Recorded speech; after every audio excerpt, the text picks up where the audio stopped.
Welcome to this week's episode of This Week in Diaspora History on the Jewish Diaspora Report. Let's get started. 19th of Adar, 1940, British Mandate for Palestine. The MacDonald White Papers went into effect, restricting all sales of British Palestinian land to Jews.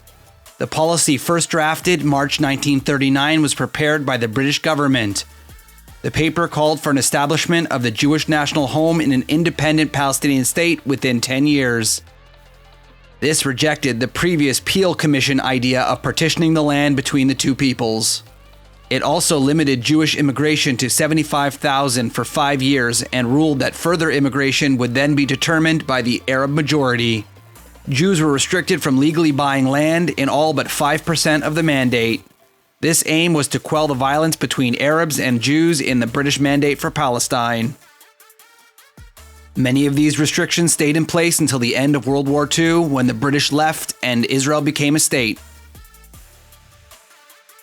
24th of Adar, Wurzburg, Germany, 1147.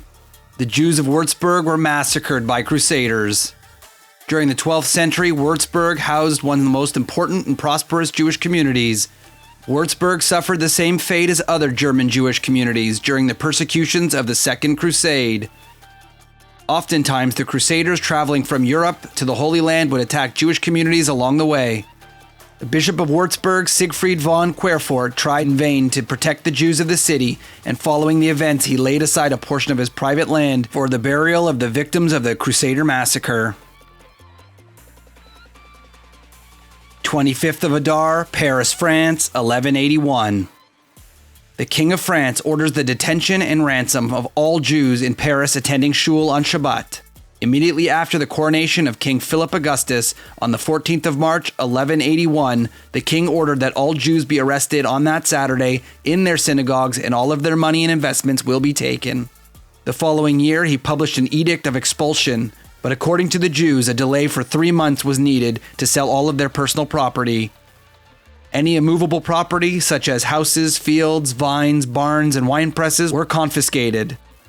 Their synagogues were converted into churches. Also 25th of Adar, Washington, D.C., United States of America, 1891. A petition circulated among prominent non-Jewish Americans requesting U.S. government aid to reestablish a sovereign Jewish state in Eretz Israel. The Blackstone Memorial of 1891 was a petition written by William Eugene Blackstone, a Christian restorationist, in favor of returning the ancient land of Israel, then controlled by the Ottoman Empire, to the Jews.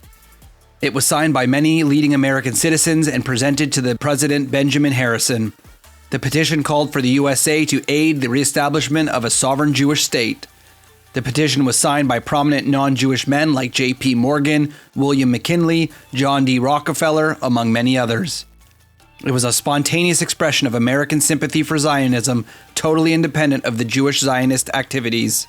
The petition was motivated by biblical influences and by the intense indignation aroused by Russian pogroms against Jews. It stated, quote, "Why shall not the powers which under the Treaty of Berlin in 1878 gave Bulgaria to the Bulgarians and Serbia to the Serbians now give Palestine back to the Jews?" These provinces, as well as Romania, Montenegro, and Greece, were wrested from the Turks and given to their natural owners. Does not Palestine as rightfully belong to the Jews? End quote. A second memorial was presented privately to President Wilson following World War I and the downfall of the Ottoman Empire in 1917. The second memorial strongly influenced President Wilson to let the British government of Lloyd George know of the American sympathy in favor of the Balfour Declaration. The Balfour Declaration is the British declaration for the establishment in Palestine of a national home for the Jewish people. This American petition and American call for a Jewish state predates one of the first major Zionist works, The Jewish State by Theodor Herzl, which would follow a number of years later. This has been another episode of This Week in Diaspora History. New episodes are posted on Sundays and Wednesdays. Don't forget to check us out on social media at jdr.podcast. Thanks for listening. We'll see you next time.